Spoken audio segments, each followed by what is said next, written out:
ومصدقا لما بین یدیہ من التوراۃ وہدی وموعظۃ للمتقین۔ رات محترم اس میں اللہ رب العزت نے فرمایا اور ہم نے ان پیغمبروں کے پیچھے انہی کے نقش قدم پر عیسیٰ ابن مریم کو بھی بھیجا جو اپنے سے پہلے کی کتاب یعنی توریت کی تصدیق کرنے والے تھے، اور ہم نے ان کو انجیل عطا کی جس میں ہدایت اور نور تھا، اور یہ انجیل بھی اپنے سے پہلے کی کتاب توریت کی تصدیق کرنے والی تھی اور سراسر ہدایت تھی اور پرہیزگاروں کے لیے نصیحت تھی۔ وَلْيَحْكُمْ أَهْلُ الْإِنْجِيلِ بِمَا أَنزَلَ اللَّهُ فِيهِ وَمَنْ لَمْ يَحْكُمْ بِمَا أَنزَلَ اللَّهُ فَأُولَئِكَ هُمُ الْفَاسِقُونَ۔ حضرات محترم اس میں اللہ نے فرمایا اور اہل انجیل کو بھی اس حکم کے مطابق فیصلہ کرنا چاہیے جو اللہ نے اس میں نازل فرمایا ہے، اور جو شخص اللہ کے نازل کردہ حکم کے مطابق فیصلہ اور حکومت نہ کرے سو وہی لوگ فاسق ہیں، اللہ رب العزت کے نافرمان ہیں۔ وَأَنزَلْنَا إِلَيْكَ الْكِتَابَ بِالْحَقِّ مُصَدِّقًا لِمَا بَيْنَ يَدَيْهِ مِنَ الْكِتَابِ وَمُهَيْمِنًا عَلَيْهِ فَاحْكُم بَيْنَهُم بِمَا أَنزَلَ اللَّهُ وَلَا تَتَّبِعْ أَهْوَاءَهُمْ عَمَّا جَاءَكَ مِنَ الْحَقِّ لِكُلٍّ جَعَلْنَا مِنكُمْ شِرْعَةً ومنهاجا ولو شاء الله لجعلكم أمة واحدة ولكن ليبلوكم فيما آتاكم فاستبقوا الخيرات إلى الله مرجعكم جميعا فينبئكم بما كنتم فيه تختلفون۔ اور اے نبی مکرم ہم نے آپ کی طرف بھی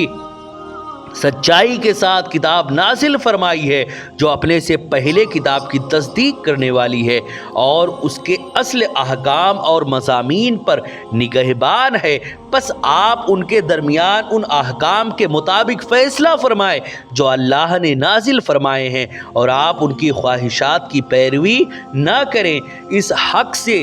دور ہو کر جو آپ کے پاس آ چکا ہے۔ ہم نے تم میں سے ہر ایک کے لیے الگ شریعت اور کشادہ راہ عمل بنائی ہے، اور اگر اللہ چاہتا تو تم سب کو ایک شریعت پر متفق اور ایک ہی امت بنا دیتا، لیکن وہ تمہیں ان الگ الگ احکام میں آزمانا چاہتا ہے جو اس نے تمہیں تمہارے حسب حال دیے ہیں، سو تم نیکیوں میں جلدی کرو اور اللہ ہی کی طرف تم سب کو پلٹنا ہے، پھر وہ تمہیں ان سب باتوں میں حق و باطل سے خود ہی آگاہ کر دے گا جن میں تم دنیا میں اختلاف کرتے رہتے تھے۔ وَأَنِحْكُمْ بَيْنَهُمْ بِمَا أَنزَلَ اللَّهُ وَلَا تَتَّبِعْ أَهْوَاءَهُمْ وَاحْذَرْهُمْ أَن يَفْتِنُوكَ عَن بَعْدِ مَا أَنزَلَ اللَّهُ إِلَيْكَ فَإِن تَوَلَّوْا فَاعْلَمْ أَنَّمَا يُرِيدُ اللَّهُ أَن يُصِيبَهُم بِبَعْضِ ذُنُوبِهِمْ وَإِنَّ كَثِيرًا مِّنَ النَّاسِ لَفَاسِقُونَ۔ حضرات محترم اس میں اللہ رب العزت نے فرمایا اور اے حبیب ہم نے یہ حکم کیا کہ آپ ان کے درمیان اس فرمان کے مطابق فیصلہ فرمائیں جو اللہ نے نازل فرمایا ہے، اور ان کی خواہشات کی پیروی نہ کریں اور آپ ان سے بچتے رہیں، کہیں وہ آپ کو ان بعض احکام سے جو اللہ نے آپ کی طرف نازل فرمائے ہیں کہیں اس سے پھیر نہ دیں، پھر اگر وہ آپ کے فیصلے سے روگردانی کریں تو آپ یہ جان لیں کہ بس اللہ ان کے بعض گناہوں کے باعث انہیں سزا دینا چاہتا ہے، اور لوگوں میں سے اکثر نافرمان ہوتے ہیں۔ افحکم الجاہلیت یبغون ومن احسن من اللہ حکما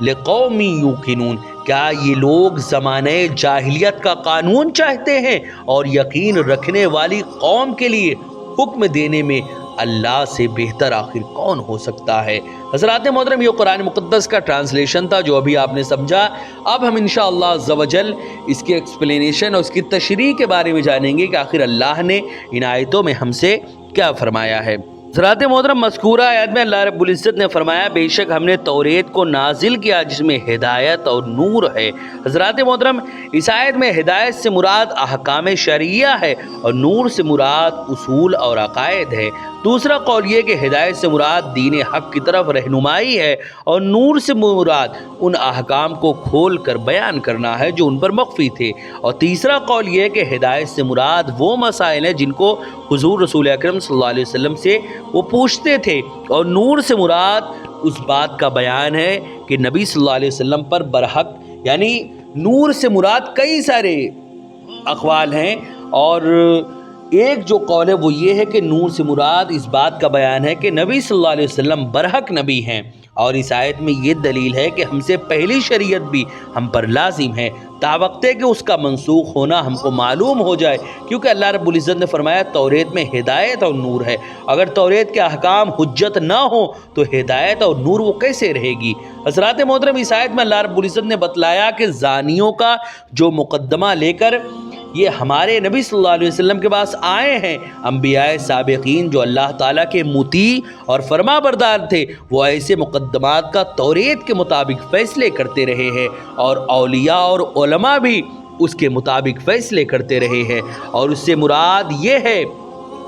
کہ ہمارے نبی حضرت محمد مصطفیٰ صلی اللہ علیہ وسلم نے ان زانیوں کے متعلق جو رجم کا فیصلہ کیا ہے وہ بھی توریت کے مطابق ہے، اور ان علماء سے توریت کی حفاظت کرائی گئی ہے، اور یہ علماء اس کی شہادت دیتے تھے کہ نبیوں نے جو یہودیوں کے مقدمات میں توریت کے مطابق جو فیصلہ کیا ہے وہ صحیح ہے۔ حضرت ابن عباس رضی اللہ تعالی عنہما نے اس کی تفسیر میں فرمایا کہ وہ اللہ والے اور علماء جو ہے وہ نبی کے متعلق شہادت دیتے تھے کہ آپ اللہ کے برحق نبی ہیں، آپ پر اللہ کی طرف سے کلام نازل ہوا ہے، اور یہودیوں کے اس مقدمے میں آپ نے جو فیصلہ کیا ہے وہ صحیح ہے اور توریت کے مطابق ہے۔ اور اس کے بعد اللہ رب العزت نے یہود کے علماء اور راہبوں سے فرمایا سو تم لوگوں سے نہ ڈرو،